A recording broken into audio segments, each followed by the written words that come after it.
Belle sat on the edge of her bed, her eyes trained on a fence post outside her window. Her heart pounded wildly against her chest as she waited for the first sliver of sun to break through the stillness of early morning darkness. She had awoken more than an hour earlier, her excitement making sleep almost impossible. Hesitant to light a candle and wake her father, she dressed by the faint light of the moon and quietly packed a bag of provisions for her journey to the village where the fair would take place. Her most difficult choice had been which book to bring. She couldn't decide between something she'd never read before and one of her favorites. So, of course, she'd packed two. A pirate adventure story she'd borrowed from the bookseller just the day before, and the beloved book of short stories her mother used to read to her when she was a child. A warm smile stretched across Belle's lips at the thought of her mother and the love of reading she'd instilled in her only daughter. She'd also nurtured Belle's sense of adventure. "I'm finally going on one of my own, Mama," Belle whispered. "A true adventure." The moment the sun crested the horizon, she hopped off the bed. According to her father, if she left at the first light of dawn, she should arrive in the town of Anarchy before sunfall. "It's time," Belle said excitedly. Goosebumps popped up along her arms as she thought of what awaited her. She went into the kitchen and grabbed the tray she'd assembled for her father. It included almost everything he would need for the next 3 days. She didn't want him venturing out too much and tripping over things around the house. Belle knocked at his bedroom door and let herself in. "Good morning, Papa," she greeted. "How is your leg?" "Better," he said. Her heart dropped. "But I hate to admit that the doctor seems right," Maurice continued. "My leg is still not strong enough to go to the fair." Belle knew she should feel guilty at the relief that rushed through her. It was not that she wanted Papa to be in pain, but now that this grand adventure lay before her, the thought of not going was more than she could bear. She arranged his tray on the bedside table, then fluffed a pillow. She placed his leg on it and covered him with the worn blanket her mother had made for him years before. "Now, Papa, you are certain you have everything you need here?" "Yes, yes." "And you remember the plan of your lodging? You will find a small inn just on the outskirts of Anarchy. Tell the innkeeper you are Maurice's daughter, and he will give you the best room available," her father sighed. "Oh, Belle, I'm still unsure about this." "I'll be fine, Papa." She crouched down and wrapped her arms around him. "You raised me to be brave and to make smart choices. I'll make you proud. You'll see." "I am always proud of you." He squeezed her tight, then released her. He handed her a rolled piece of parchment. "Now remember, don't veer off the path." Belle tucked the rudimentary map into her bag. "Well, I guess this is it. Philippe and I will be back before you know it."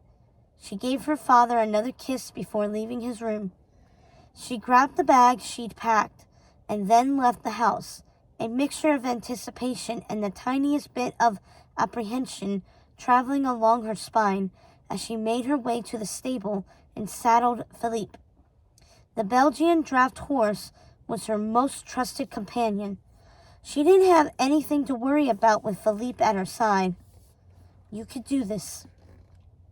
She'd spent too many years of her life in this tiny village, confined to a certain role because of the small minds of the people who lived here. Belle could only imagine what they would say about Maurice if they discovered he was allowing her to travel alone to Anarchy, to show off one of his inventions, no less. They already considered him a loon. Then they would call him an irresponsible father. But Belle believed in her father's abilities as a parent just as much as she believed in his amazing inventions. She was going to show the people of this town just how wrong they all had been about both of them, especially that loathsome cad Gaston. Belle was convinced the arrogant huntsman was the driving force behind how the town viewed her family.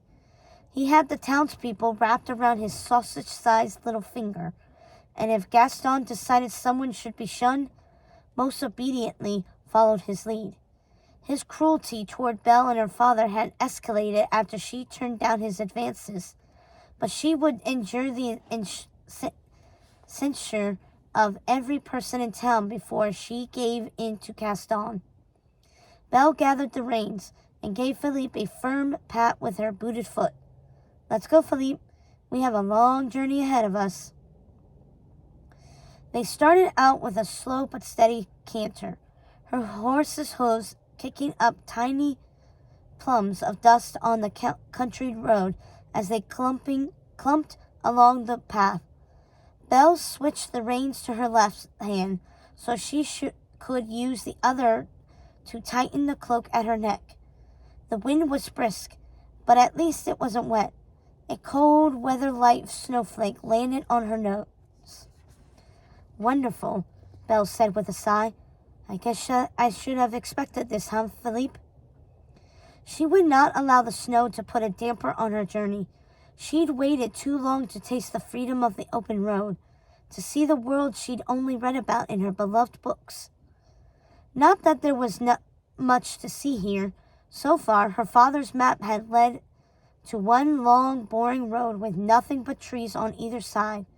She could hear a gurgling creek in the distance. Would it hurt to venture out just a little? To find a shortcut, perhaps? No, Belle said. Her father had warned her that she should remain on the path he'd drawn out for her. But soon she was given no choice, for lying in the middle of the roadway was a massive tree. It had fallen over and blocked the path. "Maybe we can go around it," she said to her horse. She tried directing Philippe one way, then the other. But no matter how they maneuvered, her father's long log-chopping machine was too big to fit through the narrow space between the uprooted tree trunk and the trees that remained standing along the road. The snow started falling with more fervor, and the chill in the air had become biting. Belle lifted the hood of her cloak and looked around. She spotted a small trail winding its way through the thicket, blanketed by leaves and bits of snow that was starting to stick. "Yes," she said. "Look, there's another path through the woods, Philippe." When she tried to steer him towards it, the horse brayed and stubbornly stuck his nose in the air. "Come on, Philippe." She tucked his reins until he finally relented. They entered the forest, and the little light that had managed to break through the heavy clouds quickly became shaded by the trees overhead. Belle kept her eyes straight ahead and tried not to look at their spindly branches, which reached out and grazed her like the gnarled fingers of an old witch. A brisk wind whipped up the snow that had accumulated on the ground, combined with the fat flakes that had begun to fall in earnest from the sky. It made her travels that much more disoriented. The deeper they ventured into the forest, the more Belle began to question the wisdom of her detour. She pulled on Philippe's reins, halting his steps. "Whoa there, boy. Let's go back. We'll try another route," Belle said. But when they turned, she found herself more than just disoriented. She was completely turned around.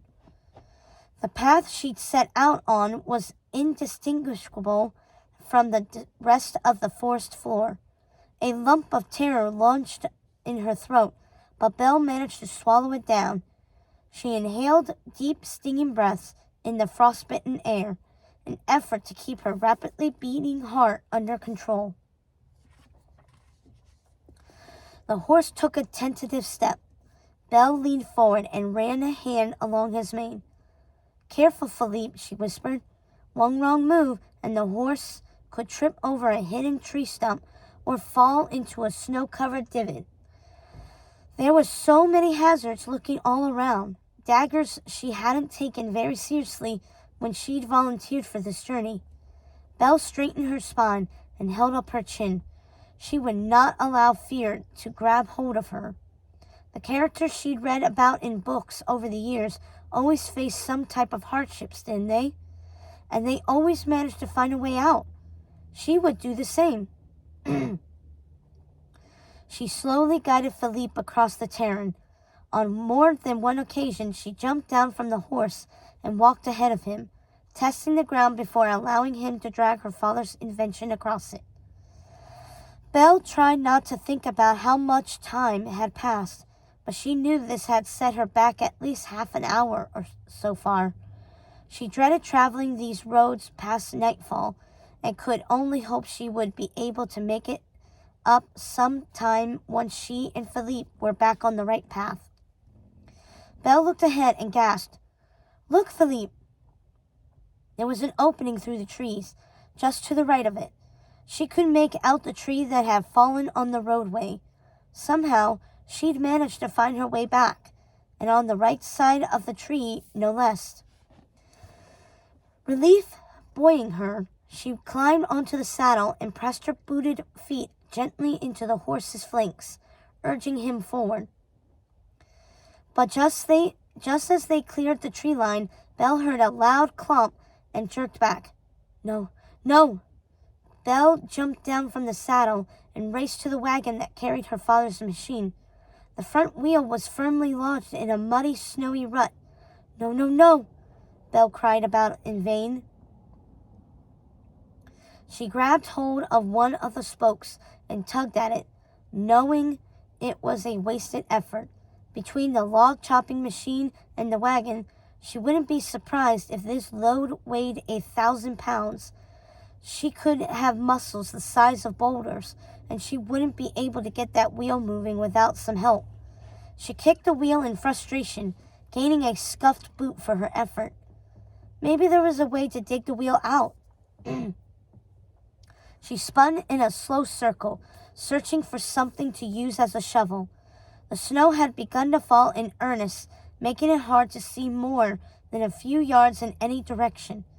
Belle walked over to a barren tree and pulled at the bark, but the largest piece she could break off was no bigger than her palm. Unable to think of a better solution, she returned to the wagon and began scooping snow out from around the wheel. But she couldn't keep up with the rate of the snowfall. She needed something bigger. Belle looked around, then peered up at the shiny axe at the helm of the machine. Maybe. She shook her head. She knew a bad idea when it scurried across her mind. Even if she were able to free the axe from the myriad knots binding it to the machine, she wouldn't risk detaching it without being certain she could put it back in place. Besides, with the way her luck was going that day, the sharp axe would slip out of her hands and chop right through the wheel. Belle turned and rested her back against the wagon. Her shoulders slumped in utter defeat. This was not going as planned. She could deal with one mishap, but the blocked roadway, worsened snowstorm, and sunken wheel were overwhelming. She considered her options, each less appealing than the last. Leave the wagon and her father's most prized possession, find a way home to get tools and help from whom Belle did not know, and somehow manage to retrace her steps to the spot, or wait for help in the middle of the woods in increasingly dangerous conditions, putting both her and Philippe's lives at risk. Onward, Belle. She heard the words spoken in her mother's soft, encouraging voice. Words she would say whenever young Belle felt stuck. Belle stood up straight and wiped away the wayward tear that had escaped. Her chest swelled with confidence she wouldn't have considered possible just a few minutes earlier. "Come on, boy," Belle said, rounding Philippe's side. She grabbed hold of the bridle strapped to his chin and tugged. The horse lunged forward, but the wagon didn't move an inch. "Again," Belle said. "Give it another try." She extended his elegant neck, the muscles in his chest standing out in stark relief as he tried to pull the heavy load. The wagon groaned. "Wait, stop!" Belle yanked on Philippe's bridle.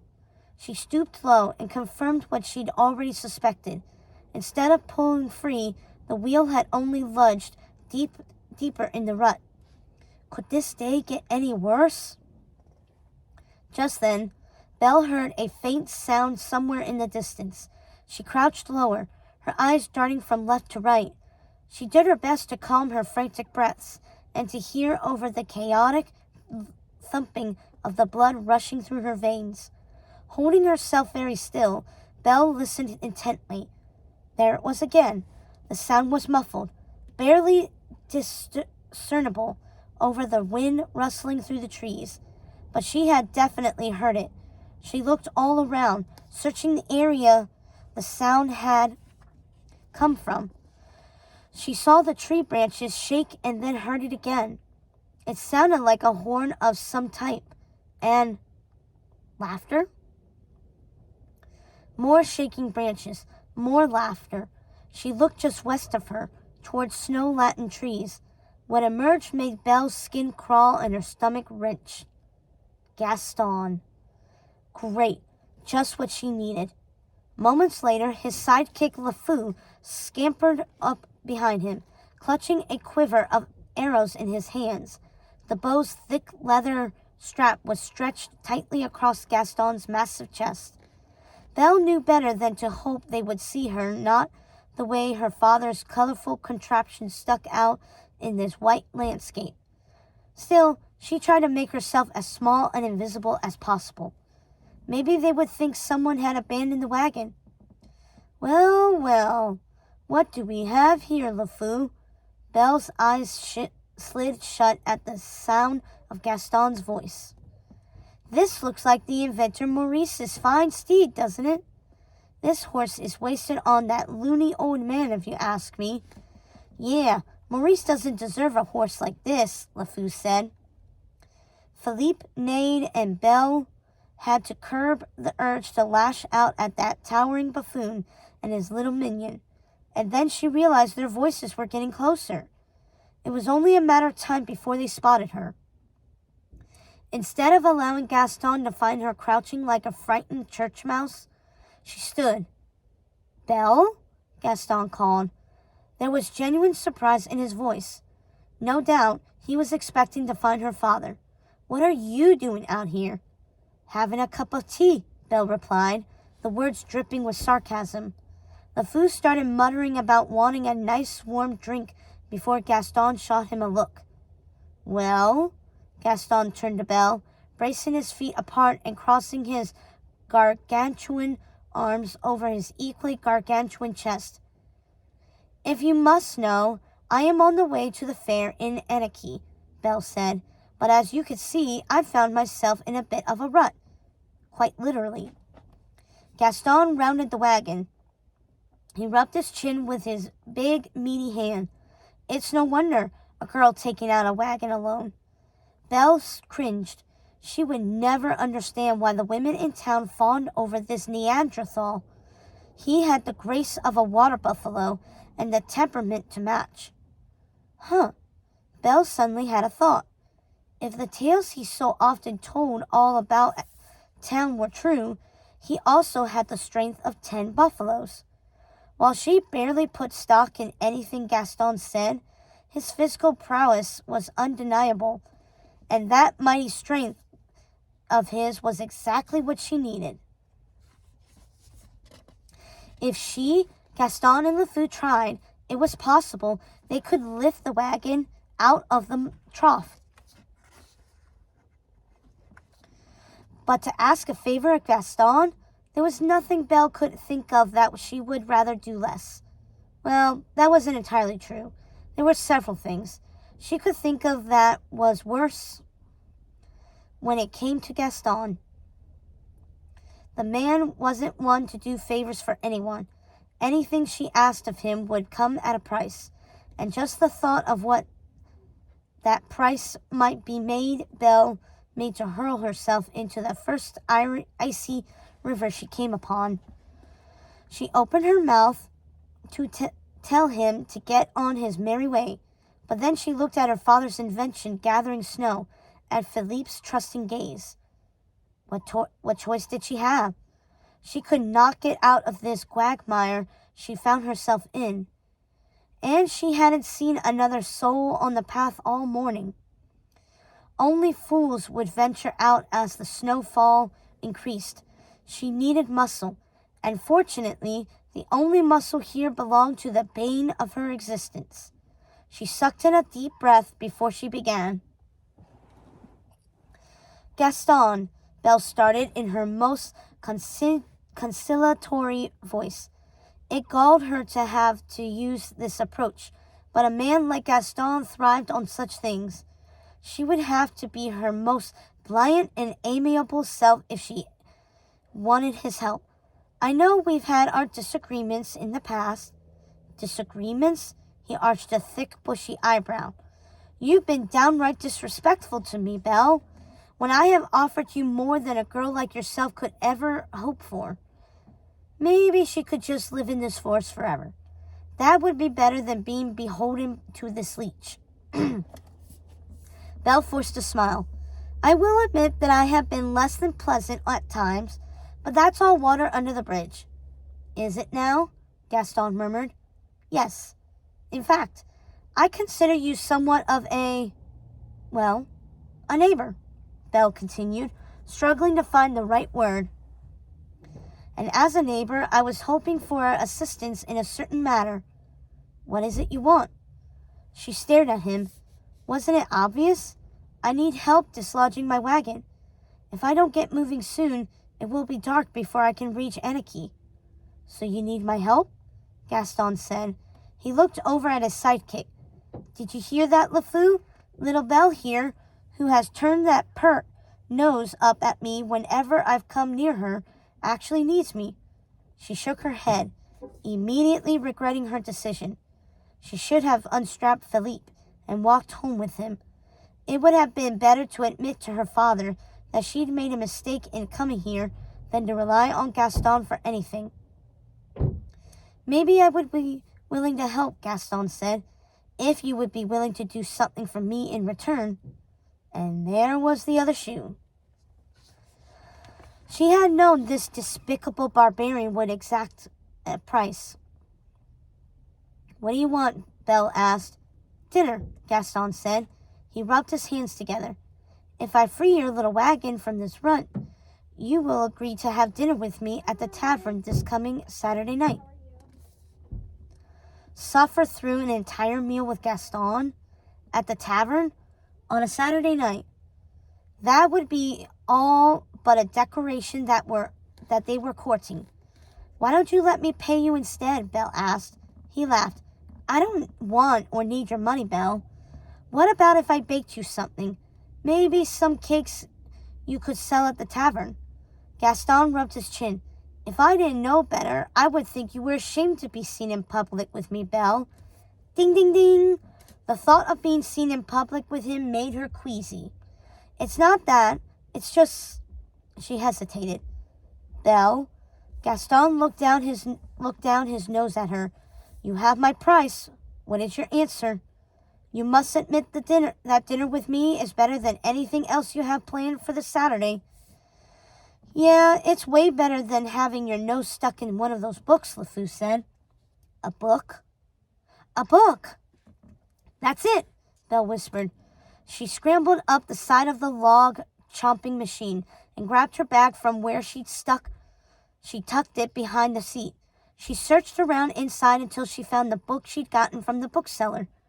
She hated the thought of ruining it, but there was no way she would use the collection of short stories from her mother. She would apologize and pay the bookseller when she returned, hopefully with some of the winnings from the fair. What are you going to do with that? LeFou asked. Just you wait, Belle said. She climbed down, taking care not to slip on the snow-covered step on the wagon. Then she knelt next to the wheel and started digging up the snow surrounding it. Belle, have you gone mad? Gaston asked. No, I'm getting out of this mess, she said, as she wedged the book between the wheel and the ground. On my own. LeFou pointed to the book and laughed. What in the world is she doing, Gaston? I'm making a ramp for the wheel, Belle answered for herself. She ran over to Philippe and climbed into the saddle. She pressed her legs into the horse's flanks. "Let's go." With a heave, her horse surged forward. The wagon inched ahead. "That's it, Philippe," Belle said. "Again!" The horse pressed on with a loud neigh, and the wagon rolled out of the rut. "Way to go, Philippe!" "Look there, Gaston," LeFou said, clapping his hands. "Can you believe it?" Gaston growled at his sidekick. Belle looked down at the two of them. "Well, gentlemen, it looks as if I won't need your assistance after all.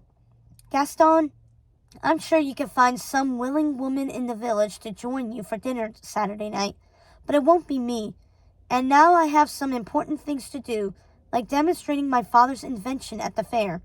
She straightened and gave Philippe the cue to start moving. "You may want to get out of the snow. It looks as if it will only get uglier," she threw over her shoulder.